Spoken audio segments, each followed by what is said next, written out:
దాసోహం గురుదేవానాం ఉత్తమ జ్ఞానదాయినాం వాత్సల్య పరిపూర్ణానాం అన్వహం హితభాషిణాం.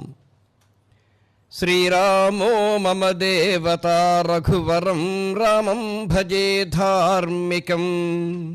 రామేణ ప్రతిమేన సర్వజగతి సంవర్ధతే రాజతే. రామాయైవ నమోస్తు మే మన ఇదం రామాన్నగచ్చేద్బహిః. రామస్యాహం అహం వసామి సతతం రామేహి రామావమాం. శ్రీమాతృగురుభ్యాం సభాయై చ నమః. ఇదొక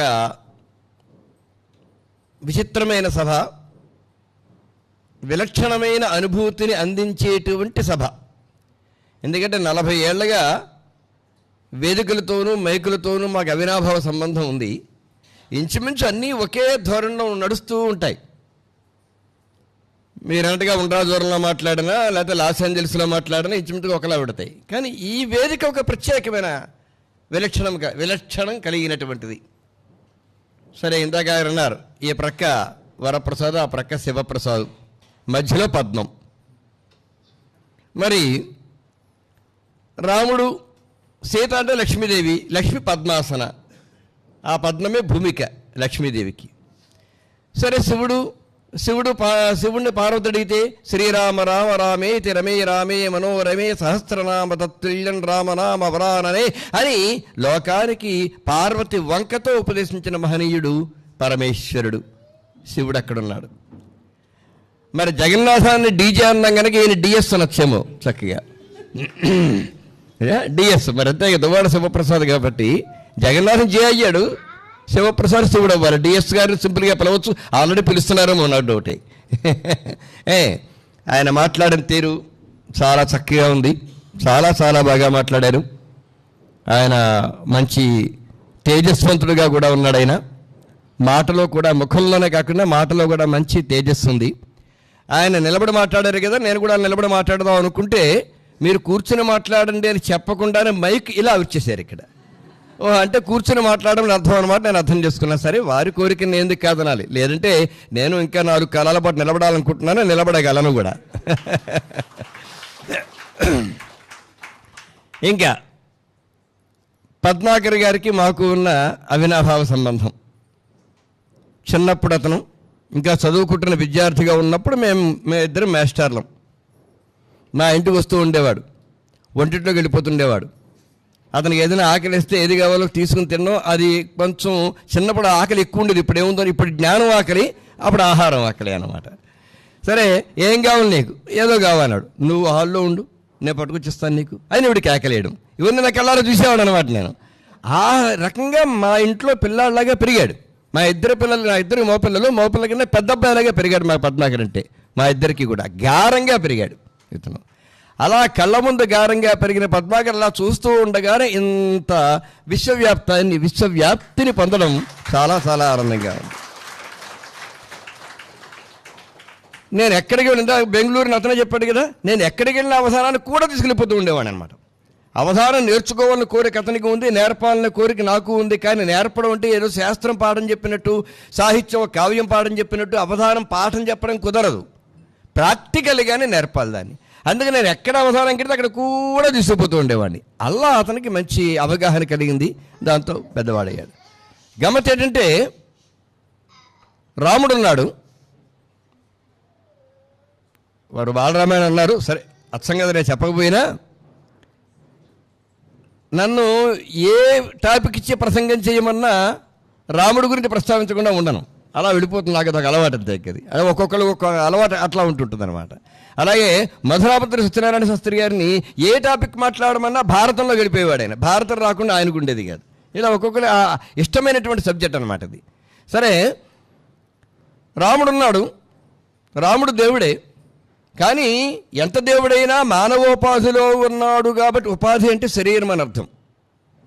మానవోపాధిలో ఉన్నాడు కాబట్టి ఆయనకు కూడా ఒక గురువు ఉండాలి. అందుకని వశిష్ఠుడు అనేవాడు గురువుగా ఏర్పడ్డాడు అక్కడ.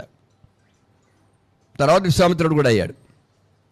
శ్రీకృష్ణుడు ఆయన దేవుడే, అయినప్పటికీ ఆయన కూడా మానవోపాధిలో ఉన్నాడు కాబట్టి ఆయనకు కూడా ఒక గురువు కావాలి. ఆయన పేరు సాందీపని. ఆ వశిష్ఠుడు కానీ సాందీపని కానీ వశిష్ఠుడు అలాగే ఉన్నాడు, కానీ ఆయన శిష్యుడైనటువంటి రాముడు మాత్రం జగదానందకారకుడైపోయాడు. సాందీపని అట్లాగే ఉన్నాడు, ఆయన శిష్యుడైనటువంటి శ్రీకృష్ణుడు కృష్ణం వందే జగద్గురుం, ఆ స్థాయికి జగద్గురువుగా మారిపోయాడు. కాబట్టి అయినా ఇదంత పెద్దవాళ్ళు వాళ్ళైనా వశిష్ఠుడు ఎప్పుడు రామ అని పిలిచేవాడు కానీ రాముడు గారు అనేం పిలవలా. సాందీపుని కృష్ణ అని పిలిచాడు కానీ కృష్ణుడు గారు అని ఎప్పుడు పిలవలా. ఈ కడిమల వరప్రసాద్ కూడా ఆ సాందీపం లాంటి వాడు, ఆ వశిష్ఠుడు లాంటి వాడు, ఇతడు రాముడు లాంటి వాడు, కృష్ణుడు లాంటి వాడు.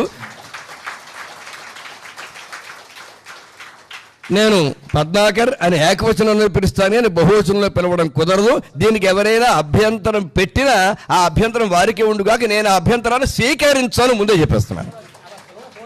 అదే అదే అది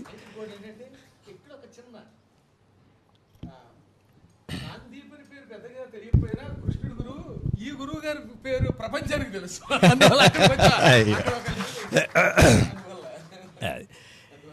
ఇవాళ నాకు సన్మానం అనే పేరుతో నన్ను ఇక్కడ పిలవడం జరిగింది. నన్ను పిలిచింది మాత్రం కృష్ణ పద్మ, అమెరికా నుంచి. ఆవిడ కరెక్ట్గానే చెప్పిన పేరు కృష్ణ పద్మ. ఆవిడ అమెరికా నుంచి నాకు ఫోన్ చేసి పిలిచింది. సరే అమ్మ తప్పకుండా వస్తానని చెప్పాను. నేను ఇక్కడ రావడానికి ఏదో వంకుంటే సరిపోతుంది. ఇప్పుడు ఈ సన్మానం కోసం నేను రావడం ఏంటి?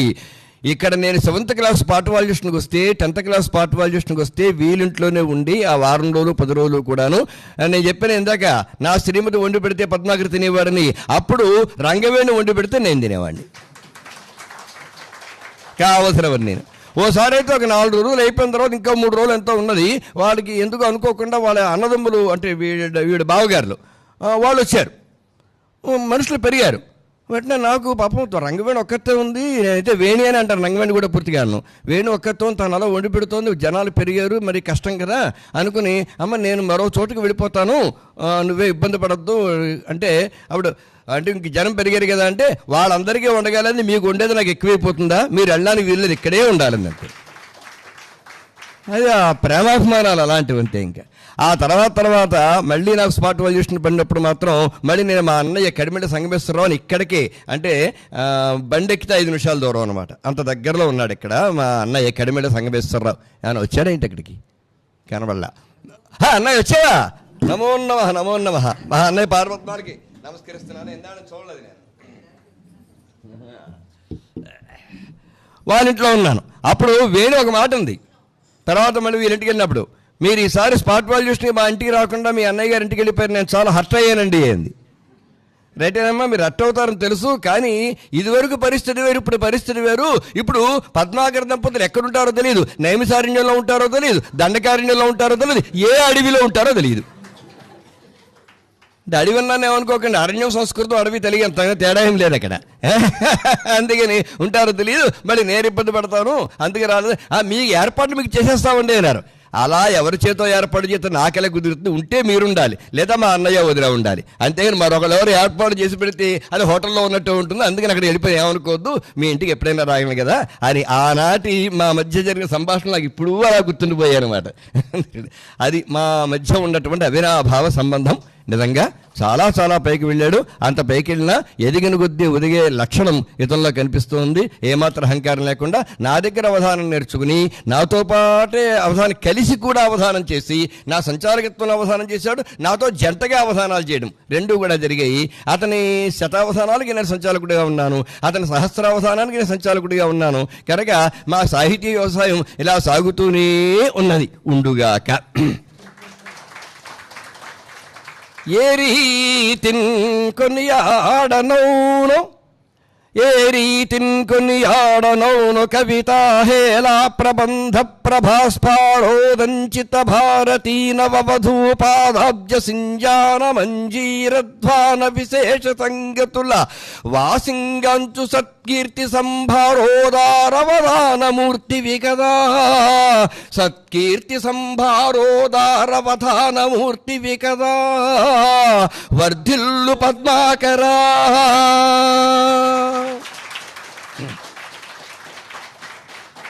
స్వర సంధాన విధాన మాధురులు విస్ఫారింపతాళ స్థితిన్ వరవీణా మృదు పాణి పాణియుగ సంవాసము భాసింపగన్ కరయుగ్మ స్థిత రత్న కంకణ జనత్కారము తోరమ్ముగన్ వరలంగల్గు వధానమూర్తి విగదా వర్ధిల్లు పద్మాకరా. విశాఖపట్నంలో అతను శతావధానం చేసినప్పుడు నేను ఒక పద్యం చెప్పాను. ఆగస్టు 97. ఇప్పటికీ నాకు ఆ పద్యం, నేను ఇతనివి చెప్పిన పద్యం నాకు గుర్తు. ఇక్కడ అది ఏమిటంటే, అవధానంతో అయిపోయింది, ధారణంతో అయిపోయింది, విజయోత్సవ సభ. అక్కడ నేను మాట్లాడుతూ పద్యం చెప్పాను. నా శిష్యుండు శతావధానియను ఆనందమ్మో. అప్పుడు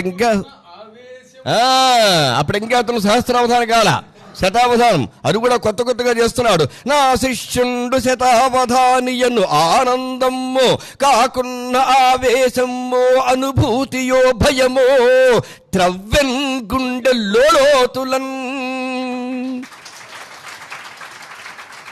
నీ సామర్థ్యము నేనెరుంగుదును.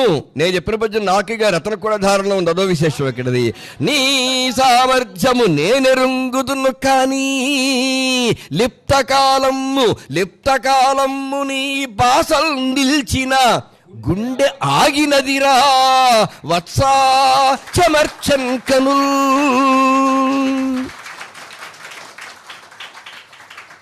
అని శమర్చన కళ్ళతోనే నిజంగా చెప్పాను. అప్పుడు కళ్ళమటి నీళ్ళ అందరికి కనిపించాయి ఆనంద బాష్పాలు. ఆనందము భయము రెండూ కలిసినటువంటి బాష్పాలు. వత్సా చమర్చన్ కనులు అని. ఎందుకని నీ సామర్థ్యం నాకు తెలుసు, అయినా ఒక్క నిమిషం, ఒక్క సెకండ్ కనుక నువ్వు ఆగే అనుకో, అయ్యి బాబు తర్వాత చెప్పగలలేదా, ఏమైపోతాడు పద్మాకరు అనేటువంటి ఆ బాధతోటి కళ్ళు చెమర్చిపోయాయి అనమాట.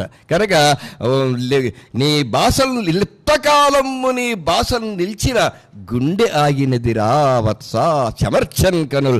గుండె ఆగినంత పైంది నాకు అతను అవధానం చేస్తూ ఉన్నప్పుడు. ఆ రకమైన అనుభూతి, ఆ రకమైన అనుబంధం, ఆ రకమైన సంబంధం మా మధ్య ఉన్నది. అది పైకి చెప్పుకునేది కాదు. ఇలాగా పద్మాకర్ గురించి ఇలా చెప్పుకునేటువంటి అవకాశం నాకు వస్తుందని జన్మలో ఎప్పుడు నేను అనుకోలేదు, ఆయా ఈ సభల్లో చెప్పడం తప్ప. కానీ అందుకే అన్నాను, ఇది ఒక విలక్షణమైన సభ, ఒక అనుభూతి ప్రదమైనటువంటి సభ, ఆనందకరమైనటువంటి సభ అని. సరే, వాళ్ళు సత్యనారాయణ స్వామి యొక్క ప్రతిష్ట సందర్భంగా ఇక్కడికి రప్పించారు. అది మరింత ఆనందం. మేము తూర్పుగోదావరి జిల్లా వాళ్ళం. తూర్పుగోదావరి జిల్లా ఏడిదాని మెండపాట ప్రక్కన. ఈ జిల్లా వాళ్ళందరూ చిన్న తిరుపతికి ఏ మొక్కున్నా చిన్న తిరుపతికి వెళ్ళిపోయినట్టు, మాకు ఏ మొక్కున్నా సత్యనారాయణ స్వామి, అన్నవరం సత్యనారాయణ స్వామి దగ్గరికి వెళ్ళిపోతాం. 10th క్లాస్ పాస్ అయితే తలనాలేలు ఇచ్చేస్తామని అన్నవరం స్వామికే మొక్కుకోవడం అంతే. ఆ తర్వాత తిరుపతి అనేది కొంచెం పెద్దవాళ్ళు అయిన తర్వాత ముందు మాత్రం అంత అన్నవరం మీదే ఉంటుంది. మాకు ఎప్పుడు కూడా అన్నవరం మీదుగా విశాఖపట్నం, అనకాపల్లి లేదా విజయనగరం ఎక్కడికి వెళ్ళినా కారు మీద ఎడుతున్నప్పుడు ఆ కారు ఇక్కడ ఆగిపోతుంది. అన్నవరంలో తగ్గావిడ దర్శనం చేసుకోకుండా మనస్సు మరి ఇంకే మార్గంలోనూ చాలా దేవాలయాలు కనబడతాయి, కానీ వెళ్ళిపోతూ ఉంటాం. కానీ అన్నవరం వచ్చామంటే మాత్రం ఒక్కసారి పైకి వెళ్ళి రాకపోతే అసంతృప్తిగానే ఉంటుందన్నమాట. తర్వాత నేను ఉద్యోగవశాత్తు పశ్చిమ గోదావరి జిల్లా వాసినైపోయాను. అక్కడ పుట్టాను, ఇక్కడ పెరిగాను, కనుక ఇక్కడ స్థిరపడ్డాను. ఇప్పుడు పశ్చిమ గోదావరి జిల్లాకు కూడా సత్యనారాయణ స్వామి వచ్చేసాడు, తీసుకొచ్చేసాడు మా పద్మాకరుడు. చాలా చాలా మాకు ఇది ఆనందం అన్నమాట. మరి ఆ పరమేశ్వరుడు ఒక్కసారి ఊరికే శివరాత్రి దగ్గరకు వచ్చేస్తున్నాం, నా మాఘమాసంలో ఉన్నాం కదా, అందుకని దాని సంబంధించిన ఒకటి రెండు విషయాలు చెప్పి నేను ముగింపుకి తీసుకుపెడతాను. ఎందుకంటే ఇది పూర్ణస్థాయి ప్రవచనం కాకూడదు కదా. నిజం చెప్పాలంటే ఇక్కడ సన్మానం చేసిన తర్వాత మాట్లాడమంటే స్పందన ధన్యవాదములు మాత్రమే చేయాలి. ముందు మాట్లాడమన్నారు కాబట్టి ఇంత మాట్లాడుతున్నాను, అది సంగతి. తర్వాత అయితే ఇలా మాట్లాడే అవకాశం ఉండదు. సరే, మనకు ఒక మాట ఉంది కదా, జన్మకో శివరాత్రి అని ఒక మాట ఒకటి ఉంది. చాలామంది అనుకుంటారు జన్మకో శివరాత్రి అంటే జన్మ ఎత్తిన తర్వాత ఏదో ఒక శివరాత్రి నాడు తెల్లవారులు జాగారం చేసేసి ఏది 1 టికెట్కి 2 సినిమాలు చూపించేవారు పూర్వం అయితే, అలాగని లేదంటే తెల్లవారులు టీవీ అంటే ఏదో ఛానల్, టీవీ అంటే ఖచ్చితంగా ఆ భక్తి టీవీ పెట్టుకు చూస్తామని గ్యారంటీ ఏం లేదు. అక్కడ ఏదో ఛానల్ పెట్టుకుని ఏవో సినిమాలు చూసేస్తూ మొత్తం మీద తెల్లవారులు మెలకుగా ఉండగలిగితే అమ్మయ్య జన్మ ధన్యమైంది, ఈ జన్మలో మళ్ళీ శివాలయం మెట్టెక్కర్లేదు అనే భావం కూడా కొంతమందికి ఉంది. శివరాత్రి, జన్మకు శివరాత్రి అంటే కానీ దాని అర్థం అది కాదు. జన్మకో శివరాత్రి అంటే మనం ఇంతకుముందు ఎన్ని జన్మలు ఎత్తామో మనకు తెలియదు, ఈ పైన ఎన్ని జన్మలు ఎత్తాల్సి వస్తుందో మనకు తెలియదు. కానీ మరి ఇన్ని జన్మలు ఎలాగా? పునరపి జననం పునరపి మరణం పునరపి జనని జఠరే శయనం, ఈ చక్రంలో పడి కొట్టుకోవడమేనా? బయటకు వచ్చే పరిస్థితి లేదా అని అనుకుంటే, లేదు నాయన, కొంచెం మినహాయింపులు మేము ఇస్తున్నాం. మరి మీ గవర్నమెంట్లే కదా రుణమాఫీలు చేసేది. ఒక శివరాత్రి నాడు జాగరణం చేస్తే తెల్లవారు శివనామ స్మరణతో ఒక జన్మ మాఫీ అవుతుంది, ఒక జన్మ రద్దు అవుతుంది. మనం 100 జన్మలు ఎత్తాలనుకుంటే ఓ జన్మ రద్దు అయితే పెద్ద ఏంటి అనుకోకండి. ఒక జన్మ అంటే మాటలు కాదు, 70, 80, 90, 100 ఏళ్ళండి. అదే 3-4 ఏళ్ళు కాదు కదా, 1-2 రోజులు కాదు కదా. కనుక ఒక జన్మ తగ్గిందంటే మనం సరిగ్గా బతికితే 100 ఏళ్ళు, పోని 70, 80 ఏళ్ళు. అందుకని ఓ జాగరణ చేస్తే ఓ జన్మ రద్దు అవుతుంది. మనం ఎత్తవలసిన జన్మలు ఎన్నున్నాయో మనకి తెలియదే, వచ్చిన పెద్ద బాధ అది. దేవుడు ఆ ఒక్క ఉపకారం చేసి పెడితే బాగుంటుంది. దేవుడు నాకు కనబడితే నేను ఏది కొన్ని ఇదే కొడతాను అనమాట. ఏమిటంటే, మేము ఎప్పుడు వెళ్ళిపోతామో చెప్పయ్యో బాబు, ఆ రోజు చెప్పేస్తే మా జాగ్రత్త మేము పడిపోతాం. పొరపాటును కూడా చెప్పడు ఆయన. పోయి 100 ఏళ్ళు ఉంటాదో అని గ్యారంటీ లేదు. పోనీ ఎప్పుడు వెళ్ళిపోతావు అంటే వెంటనే వెళ్ళిపోతావు, 70కి వెళ్ళిపోతావు గ్యారంటీ లేదు, 60కి వెళ్ళిపోతావు గ్యారంటీ. వెళ్ళిపోవడము గ్యారంటీ లేదు, ఉండడము గ్యారంటీ లేదు. ఇది మాయదారి బతుకుముంది. కాబట్టి ఎన్ని జన్మలు ఎత్తాల్సి ఉందో మనకు తెలియదు కనుక వీలైనంతలో, శరీరం సహకరించినంతలో ఎన్ని శివరాత్రులు ఉంటే అన్ని జన్మలు మనకు రద్దవుతాయి గనక జన్మకొక శివరాత్రి అన్నారు. శివుడంటే మనకు తెలుసు, ఆయన బోళాశంకరుడు. ఆ పేరు ఇంకెవ్వరికీ రాలేదు. బోళాశంకరుడు అంటే ఏంటో అర్థం ఏంటి? మొహమాటం దేవుడు అని అర్థం అనమాట. ఆయన భక్తులను కుదిరితే కాదన్నాడు. పాపం చాలా మొహమాటం, మా పద్మాకరెడ్డి లాగే. అతను ఏదైనా అడిగితే అతను మాకు కాదన్నాడు. అయ్యా వచ్చి కాస్త ప్రసంగం నా మొక్కలు చెప్పండి అంటే, నాకు ఇప్పుడు కుదరదు, ఈ ఏడాదంతా కూడా ఖాళీ లేదు, తర్వాత చూద్దాం. ఈ మాటలు మాట్లాడు ఆయన. డేట్ నిజంగా ఖాళీ ఉంటే ఖాళీ అని చెప్తాడు, అంతే. వచ్చి చూస్తాడు, ప్రసంగం చేస్తాడు, అనుగ్రహ భాషణం చేస్తాడు. ఆ అవకాశం అతను అందరికీ ఇస్తాడు కదా. అలాగే ఆయన మొహమాటం దేవుడు. మరి ఓసారి ఒక ఆయన తపస్సు చేసేట, ప్రత్యక్షమయ్యాడు. ఏం కావాలి ఆయన అన్నాడు. రాక్షసులు ఎప్పుడు ఒకటే అడుగుతారు, నాకు చావు ఉండకూడదని. అసలు రెండో వరం కోరండి, వాళ్ళు అదే కోరతారంతే. దేవుడు ఎప్పుడు ఒకటే సమాధానం, అది తప్ప ఇంకేదైనా అడుగు. ఎప్పుడు ఇదే కోరిక, అదే సమాధానం. అప్పుడు రెండోది అడిగేయడం దగ్గరికి వచ్చేటప్పుడు ఎవడి తెలివితేటలు వాడు చూపిస్తాడంతే. ఏమిటి, ఒక ఆయన చాలా తెలివితేటలు, ఇంకో రాక్షసుడు చాలా తెలివితేటలుగా, సరేనండి చావు తప్పదంటున్నారు, అయితే నేను ఎవరి చేతిలో చావకూడదంటే పొగలు చావకూడదు, రాత్రి చావకూడదు అన్నాడు. బ్రహ్మదేవుడు నవ్వుకున్నాడు, పిచ్చాడా, రెండింటికి మధ్యలో సంధ్యాకాలం ఒకటి ఉంది. నేను ఇంటి లోపల చావకూడదు, ఇంటి బయట చావకూడదు. ఇంటికో గడప ఉంది, దాని ఇంటి లోపల అంటావా బయట అంటావా? నేను నేల మీద చావకూడదు, ఆకాశంలో చావకూడదు. ఒళ్ళో పెట్టి చంపితే ఏం చేస్తావు? బతుకున్న ప్రాణి ఆయుధం కాకూడదు, ప్రాణం లేనిది ఆయుధం కాకూడదు. ప్రాణం ఉన్నదానికి చెందక, లేనిదానికి చెందని 2 ఉన్నాయి మన దగ్గర, వెంట్రుకలు, గోళ్ళును. ఈ 2 ప్రాణం లేదా అంటే పెరుగుతున్నాయి. ఓ మాట చెప్పనండి, తీసేస్తే పెరుగుతాయి కాబట్టి మనం వీలైనప్పుడైనా తలనీలాలు ఇచ్చేస్తాం. ఒక్కసారి తీస్తే మళ్ళీ రాదనమనండి, ఎవడైనా ఇస్తాడేమో చూడండి. పొరపాటును కూడా ఇవ్వడం, మళ్ళీ వస్తుంది కాబట్టి ఇస్తాడంతే. మన సౌలభ్యాలు మనం చూసుకునే దేవుడికి మొక్కులిచ్చుకుంటాం. ఇందులో మనం చాలా తెలివైన వాళ్ళం, ఇందులో ఏ అనుమానం లేదు కదా. సరే, మనం తెలివైన వాళ్ళతో మనం పుట్టించిన దేవుడు ఎంతకింద ఎక్కువ తిరుగుతేట్లుంటాయి. అందుకని నాయన అలాగే గోళ్ళు కూడా ఉన్నాయి కదా, ఇవి కట్ చేస్తే బాధ కలగడం లేదు కనుక ప్రాణము లేదు, వదిలేస్తే పెరుగుతున్నాయి కాబట్టి ప్రాణం ఉంది. రెండింటికి చెందనది కాబట్టి గోళ్ళతో తీసేశాడు, పొట్టజీ చంపేశాడు కదా. అలాగే ఇంకోటి ఏమన్నాడంటే, ఏమండి నేను ఎవరిని ఎత్తిమి చేయబెట్టినా వెంటనేవాడు భస్మైపోవాలన్నాడు. చాలా తెలివైన కోరికది. అంటే ఆయుధం అక్కర్లేదు, కండబలం పెంచుకోక్కర్లేదు, జిమ్కి వెళ్ళక్కర్లేదు, వ్యాయామాలు చేయక్కర్లేదు, ఏ బలం అక్కర్లేదు, ఊరికే నెత్తిమి చేయడం సేపు అలా పెట్టి చచ్చిపోతాడు అంతే. ఇంకా చతురంగ బలాలు కూడా అక్కర్లే. ఎంత తెలివైన కోరిక ఏంటిది? నన్ను అడిగితే హిరణ్యకశిపుడు కోరిన కోరిక కలిగేది ఇది చాలా తెలివైంది. అతని పెద్ద లిస్టు కోరాడు, ఇది అయ్యా అక్కర్లా, సింపుల్గా అలా తనమే చేయడితే బూడిదైపోవాలంతే మళ్ళీను. అలాగే అనేడు. మరి ఇది భరిస్తుందో లేదో నాకు తెలియదు కదా, ఓసారి పరీక్షిస్తాను, నేను ఎత్తిమి చేయబెడతా అన్నాడు. ఇదేమిటయ్యా, నేను వరం ఇస్తే నా నెత్తిమి చేయబెడతానంటావు ఏంటంటే, తప్పదు మరి పెట్టాలి, ఇంకెవరు లేరు అన్నాడు. దాంతో పరుగు ఈశ్వరుడు వెనకాల తరుగుతున్నాడు. అంటే దొంగలు పోలీసులను తరిగినట్లుగా రాక్షసుడు పరమేశ్వరుడు తరుగుతుంటే అతను భయపడి పారిపోతే వైకుంఠం దాకా వెడితే ఆ వైకుంఠంలో విష్ణుమూర్తి చూసి, ఏమిటి అలా పరిగెట్టుకుంటూ వచ్చావు, ఇలా ఒగుర్చుకుంటూ వచ్చావు, ఏమిటి కథ, ఏం చేసేసావు అంటే, ఏం చేయడం కదా, ఎవరో రాక్షసుడు తపస్సు చేశాడు, మంచిదే, వరం ఇచ్చాను, మంచిదే, ఏమిచ్చావు, ఎవడనెత్తి చేయట్టు బూడిదైపోవాలి. అలాంటి వారు ఎవడైనా ఇచ్చుకుంటాడు? అలా ఎలా ఇచ్చావు, మరి ఏం చేయనయ్యా, నేను మొహమాటం దేవుడిని నీకు తెలుసు కదా, ఏం అడిగితే కాదనలేను, చావు లేని వరం తప్ప ఇంకేదైనా కాదనలేను. సరే నువ్వు ఉన్నావని ధైర్యం ఒకటి నాకు, సరే నాకు తప్పదు కదా అని బయటకు వచ్చాడు. ఒక అందమైన ఆడదానిగా మారిపోయాడు, అందాల కుప్పగా మారిపోయాడు, అంతే, నిజంగా అందమైన.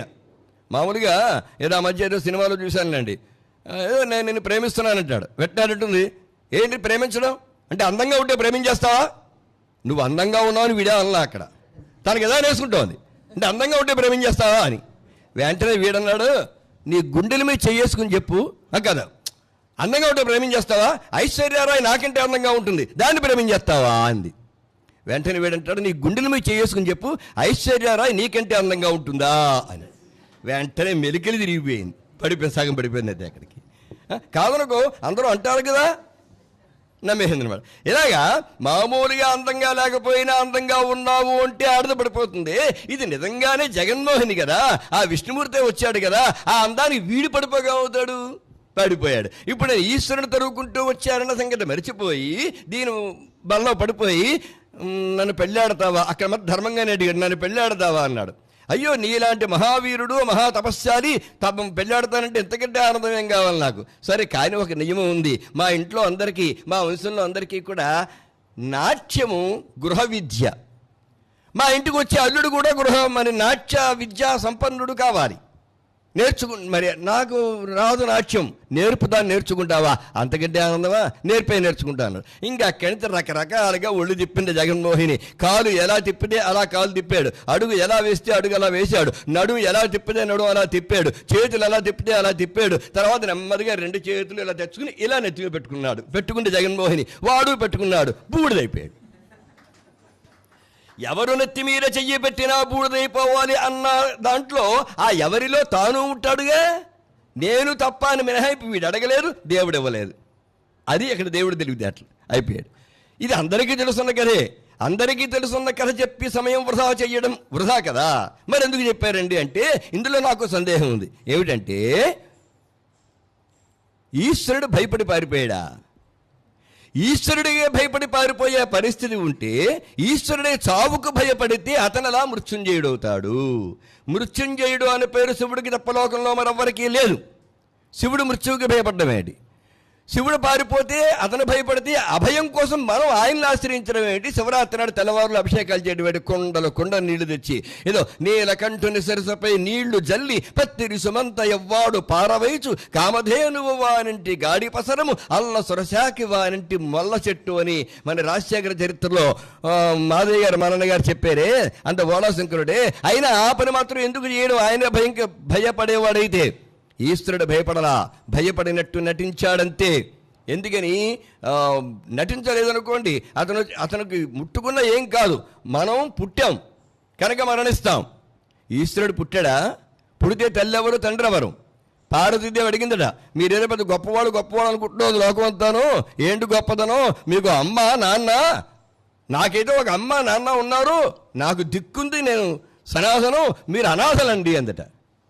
దిక్కులేని వాడంటే మీరే. అదేంటి దిక్కులేని వాళ్ళకి నేను దిక్కు అనుకుంటున్నారు అందరూ, నన్ను దిక్కులేని వాడు అంటున్నావు ఏంటి? సరే నువ్వంత గొప్పకు, నాకు అమ్మా నాన్న లేకపోవచ్చు, కానీ నాకు అత్తగారు ఉంది, ఒక మామగారు ఉన్నారు, నీకున్నారా అని అడిగేట. సరిపోయింది కాబట్టి ఇద్దరికి. కనుక ఆయన అయోనిజుడు, ఆయన తేజశరీరుడు, అంటే అగ్ని శరీరం. అగ్ని దేన్నైనా భస్మం చేస్తుంది, కానీ అగ్నిని భస్మం చేయలేదు కదా. అందుకని ఈశ్వరుడు నెత్తి మీద చెయ్యబెట్టిన ఆయన భస్మము కాడు, ఆయనకి చావు రాదు, ఇంకా భయపడక్కర్లేదు. మరి ఎందుకు భయం నటించాడు? ఎందుకోసం నటించాడు అంటే, ఇప్పుడు ఈ రాక్షసుడు వచ్చి నెత్తి మీద చెయ్యబెట్టినా అతను చెక్కు చెదరలేదనుకోండి, లోకంలో ప్రచారం చేస్తాడు, ఈశ్వరుడు అబద్ధము, ఈశ్వరుడిచ్చే వరములన్నీ అబద్ధము, ఆయన కోసం తపస్సు చేయకండి, ఆయన ఏ వరాలు ఇచ్చినా పని జరగవు, దానికి నేనే ఉదాహరణ అంటాడు అంతే. ఇప్పుడు నాస్తికత్వం ప్రబలిపోతుంది. ఇలాంటి మాటలు లోకంలోకి బాగా వెళ్తాయి కదా. గమ్మత్ ఏంటంటే ఇప్పుడు చూడండి, ఆయన భరత ఆ పేరైనా చాలా నచ్చేస్తుంది, భరతవర్ష అట. శారణ పేరు ఎంత బాగా పెట్టారండి ఆయన. ఇంకా రెండోది ఏం పెట్టక్కల, భరతవర్ష అనే పేరులోనే అన్ని అర్థాలు, భగవద్గీత మొత్తం సారాంశం అంతా ఎంత ఉంటుందో ఆ అర్థం మొత్తం భరతవర్ష అనే పేర్లు విడిపోయిందండి. అంత గొప్ప పేరు పెట్టారు ఆయన ఛానల్కి. చాలా చాలా గొప్ప పేరు అన్నమాట అది. ఇప్పుడు చూడండి, కుండు పాలల్లో ఒక్క విషం చొక్కేస్తే పాలు మొత్తం విషంగా మారిపోతాయి కదా. ఇప్పుడు కుండెడు విషములో ఒక్క పాలు చొక్కేస్తే విషం మొత్తం పాలుగా మారుతుందా? మరి ఇది ఎలా అయినప్పుడు అది ఎలా అవ్వాలిగా? అవ్వదు. ఎందుకంటే లోకంలో చెడుకి శక్తి ఎక్కువ, మంచికి ఉన్న శక్తి, మంచికి జయం, మంచికి చివరిన జయం కలుగుతుంది, కానీ చెడుకు మాత్రం శక్తి ఎక్కువ ఉంటుంది. కనుక ఇలాంటి వార్తలు లోకంలో ప్రచారంలో గడిపోతాయి కనుక నాస్తికత్వం ప్రబలుతుంది కనుక ఏం చేశాడంటే పారిపోయినట్టు నటించాడు, విష్ణుమూర్తి దగ్గరికి వచ్చాడు. వీళ్ళిద్దరి మధ్య ఒక ఒప్పందం ఉందిలేండి. ఏమిటంటే పర్వతం మునిగి అమృతాన్ని తీసుకురావాలి పైకి, పర్వతం మునిగిపోకూడదు. ఏం చేయాలి? విష్ణుమూర్తి, నారాయణ, ఓ సత్యనారాయణ నీ చేతిలోనే ఉందయ్యా అంటే కూర్మావతారం వచ్చాడు, పాపం పార్వతాన్ని మోశాడు. అందులో లక్ష్మి వస్తే నాదన్నాడు, రంభా ఉడసి మేనక దిలోత్మ వస్తే మావాడు అన్నాడు ఇంద్రుడు, ఉచ్చేశ్వరము ఐరావతం ఏను నావన్నాడు. విషం వచ్చింది, ఎవరు నాదనరే. అప్పుడు విష్ణుమూర్తి, ఈశ్వర ఇది నీ వల్ల తాగేవయ్యా అని తాగేశాడు అంతే. అంటే విషం వస్తే తాగాలి, త్రిపురాసురుని సంహరించవలసి వస్తే ఈశ్వరుడు సంహరించాలి, మళ్ళీ పర్వతాన్ని పోయాలంటే ఆయన మొయ్యాలి, ఇంకా మరి కొంతమంది చంపాలి, భస్మాసురుడు లాంటి వాడిని చంపాలంటే విష్ణుమూర్తి చంపాలి. వీళ్ళిద్దరి మధ్య ఒప్పందం. కొన్ని పనులు విష్ణువే చేయవలను, కొన్ని పనులు ఈశ్వరుడే చేయవలను. ఎవరు దేనికి అంటే అది మనకు అర్థం కాదు. మనకు అర్థమైపోతే వాళ్ళకి మనకి తేడా ఉంది. ఇది మన స్థాయి అంతే. అక్కడే వాడు చేసింది చూసి ఓహో ఇదా నీ లీల, ఇదా విష్ణుమాయ, ఇదా శివలీల అనుకోవలసిందే తప్ప జరగడానికి ముందు చెప్పడం మన వల్ల కాదు. అలా ముందు చెప్పగలిగింది ఏమైనా ఉందంటే భారతీయ మేధ. రాబోయే గ్రహణం ఏడాది ముందు చెప్పేస్తారు, కొన్నేళ్ల ముందు చెప్పేస్తారు. ఇన్ని గంట ఈ ఫలానా నెలలో ఇన్ని గంటల ఇన్ని నిమిషాలకు గ్రహణం పడుతుందంటే పట్టి తీరుతుంది. నేను ఎన్నోసార్లు చెప్పా, పంచాంగంలో మేము అమావాస్య నాడు ఈ అమావాస్య నాడు సూర్యగ్రహణం పడుతుందని, అదే ఈ పూర్ణిమ నాడు చంద్రగ్రహణం పడుతుందని చేస్తే పట్టి తీరుతోంది. మీరు అలాగే ప్రతి పూర్ణిమకి చంద్రుడు కనిపిస్తాడు, ప్రతి అమావాస్యకి సూర్యుడు కనబడడు, చంద్రుడు కనబడాడు అని మేము చెప్తున్నామే. మేము అంటే మన భారతీయులం, అది జరుగుతోంది. పంచాంగం మా దగ్గర పుట్టింది, క్యాలెండర్ ఎక్కడ పుట్టిందో మాకు తెలియదు. చెప్పండి, ప్రతి 15వ తారీఖున చంద్రుడు కనబడతాడని మీరు చెప్పగలరా? ప్రతి 30వ తారీఖున చంద్రుడు కనబడ్డాని మీరు చెప్పగలరా? పోనీ రోజు 7వ తారీఖు చెప్పండి, మేము ఏదో తిరిగి చెప్తాను. పూర్ణిమ అమావాస్య అన్నాం, మీరు ఏదో తిరిగి చెప్పండి చూద్దాం. మీ క్యాలెండర్ మా దగ్గర పెట్టండి, డిసెంబర్ 31వ తారీఖు ఏ వారం వచ్చిందో చూసుకుంటే అది ఆదివారం వస్తే తరువాతి సంవత్సరం సోమవారంతో మొదలు పెట్టుకుని ఆ 10వ తరగతి కుర్రాడు క్యాలెండర్ తయారు చేస్తాడు. నువ్వు ఐఏఎస్ ఆఫీసర్ అయినా వచ్చి పంచాంగానికి కుమార పంచాంగం తయారు చేయగలవా?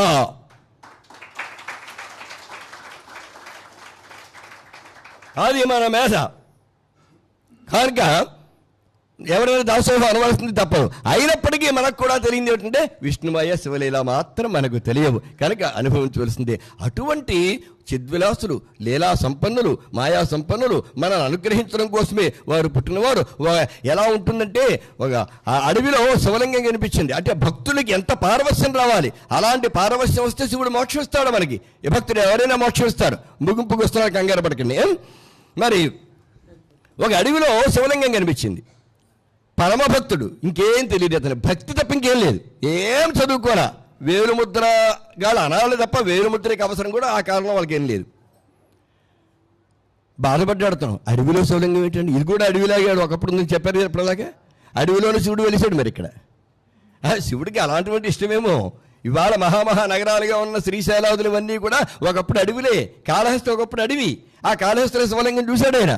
ఓ స్వామి, ఇటువంటి కొండదరిలో ఒంటిన్పులుల్ సింగముల్ గాసున్ బెట్టడి కుట్ర నట్టడవిలో కల్జు విక్రీనీడ ఏ ఆసంకట్టి వేటి గడ్డయిలు నీవా కొన్నచో కూడు నీళ్లు ఏ సుట్టంబులు తెచ్చి పెట్టెదరు నీ కిందేటికే లింగమా అని బాధపడ్డాడు అతను. ఆ కాళహస్తి దూర్జడి ఎంత గొప్పవాడో చూడండి. ఎవరు మాట్లాడుతున్నారో వాళ్ళకి తగ్గ భాష ఉపయోగించాడు అక్కడ. మేము అవధానం కనుక భాష యొక్క సౌందర్యాన్ని చూసి మురిసిపోతుంటాం. మేము మాకు ఆ భాష మీద మమకారం అలాగే ఉంటుందంటే ఎన్ని పురాణాలు చెప్పినా ఏం చెప్పినా ఆధ్యాత్మికంగా ఎంత దూరం పెడుతున్నా సాహిత్యపు అభిరుచి మాత్రం అట్లాగే ఉంటుంది. ఇప్పుడు ఆ కోయవాడు మాట్లాడుతున్నప్పుడు అంబర చుంబి సరస్వరఝరీ పటల ముహుర్ముహుర్లుట రభంగ తరంగ మృదంగ నిస్వన స్ఫుట నటనానుకూల పరిపుల్ల కలాపకలాపిజాలం ఇలా మాట్లాడితే ఏం బాగుంటుందండి? ఓ కోయవాడు అక్షరజ్ఞానం లేనివాడు, అందుకని అతని చేతి ఎలా మాట్లాడించాడు? ఓ స్వామి కూడా అండు. స్వామి ఇటువంటి కొండ దరిలో ఒంటిన్ పులుల్ సింగముల్ గాసిన్ బెట్టడి కుట్ర నట్టడవిలో ఇలా మాట్లాడాడు. ఇది ఛందస్సు ప్రకారంగా వ్యాకరణం ప్రకారంగా బ్రహ్మాండంగా సరిపోతుంది. సలక్షణమైన పద్యం. పైకి ఏదో గ్రామ్య భాషలా ఉంటుంది, కానీ ఎక్కడ గ్రామ్యం ఉండదు. అంతా వ్యాకరణపరంగా ఒదిగే భాషే. కానీ తెలుగు భాష గొప్పతనం ఏమిటంటే, వెళ్ళింది కదా 21 నెలగాక మొన్న కదా మనకి మాతృభాషా దినోత్సవం కూడా జరిగింది. తెలుగు భాష గొప్పతనం ఏమిటంటే ఇందులో గొప్ప ఒదుగుదల ఉన్నది. ఒదుగుదల అంటే ఏ భాషకైనా ఏ భాషా పదమైనా తనలో ఒదిగించుకుంటుంది. అంతేకాదు ఏ యాసకైనా ఒదిగిపోతుంది. ఇక్కడ కోయవాడ మాట్లాడుతున్నాడు కదా, ఇది కోయవాడి యాస. ఇప్పుడు చూడండి ఇదే పద్యాన్ని. ఓ స్వామి ఇటువంటి కొండదరిలో ఒంటిన్ పులుల్ సింగముల్ గాసిన్ బెట్టడి కుట్ర నట్టడవిలో కల్జూవి క్రీనీడ ఏ అసంగఠితి వేటిగడ్డ ఇలు నీ వాకొన్నచో కూడు నీళ్లు ఏ సుట్టంబులు తెచ్చిపెట్టెదరు నీ కిందేటికే లింగమా. ఇది కోయవాడి యాస. ఎంత బాగుందండి ఇది. ఇలాగా ఆ పరమేశ్వరుడి మీద మమకారం కావాలి, భగవంతుడి మీద మమకారం కావాలి. నీవే తప్ప ఇతః పరం బెరుగం అన్యం పొందగుం ధీరున్ అనేటువంటి ఆ అనన్యత్వం కావాలి. అనన్యభక్తుడు ఆయన ఇంకెవరు లేరు నాకు నువ్వు తప్ప, అంజథా శరణం నాస్తి త్వమేవ శరణం మమ అనుకునే స్థితి కావాలి. అప్పుడు పరమేశ్వర అనుగ్రహం మనకి పూర్తిగా ఉంటుంది. ఆ స్థితి మనందరికీ కలిగించడం కోసమనే అదిగో అటువంటి భరతవర్షాలు లాంటి ఛానల్స్ పుట్టుకొస్తున్నాయి. ఇలాంటి దీనిలో మనం పొరపాటున సత్తుగురువుల దగ్గరికి వెళ్ళిపోకుండా కాపాడడం కోసమనే ఇలాంటి సద్గురువులు మనకి ఏర్పడుతూ ఉన్నారు. పద్మాకర్ లాంటి వాళ్ళు కనుక సద్గురువా చూసుకోండి. పలుకగలిగిన ఎంతలో పలికినాను, సమయమున్నంతలో చెప్పజాలినాను, తృప్తి పడినారో మీరసంతృప్తి పడిరో, సెలవసంగిన పోయి వచ్చెదను నేను. ధన్యవాదాలు మీకు.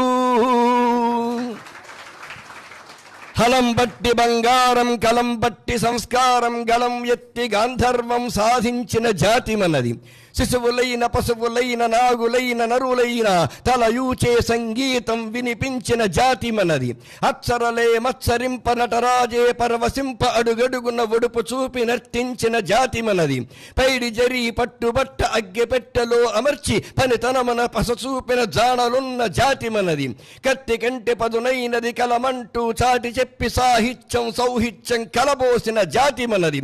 స్వతంత్రతా సమరంలో స్వరాజ్యాన్ని సాధించి మీరు ఏ పురాణమైనా తిరగేయండి, ఏ చరిత్ర అయినా పరిశోధించండి, ఎప్పుడైనా ఎక్కడైనా ఒక యుద్ధం అంటూ జరిగింది అంటే ఖచ్చితంగా విల్లంబులు ఉండాలి, చక్రాలు ఉండాలి, గదలు ఉండాలి, ఈటలు బెల్లాలు ఉండాలి, కత్తులు కటారులు ఉండాలి, లేదా తుపాకులు ఉండాలి, ఎప్పుడైతే బాంబులు ఉండాలి. కానీ చేతితో ఆయుధమన్నదే ధరించకుండగా రవి అస్తమించిన బ్రిటిష్ సామ్రాజ్యాన్ని 7 సముద్రాల అవతలకు గంటినటువంటి ఘన చరిత్ర సృష్టి ఆరంభమైన తర్వాత భారతదేశానికి మాత్రమే దక్కింది. That is our India.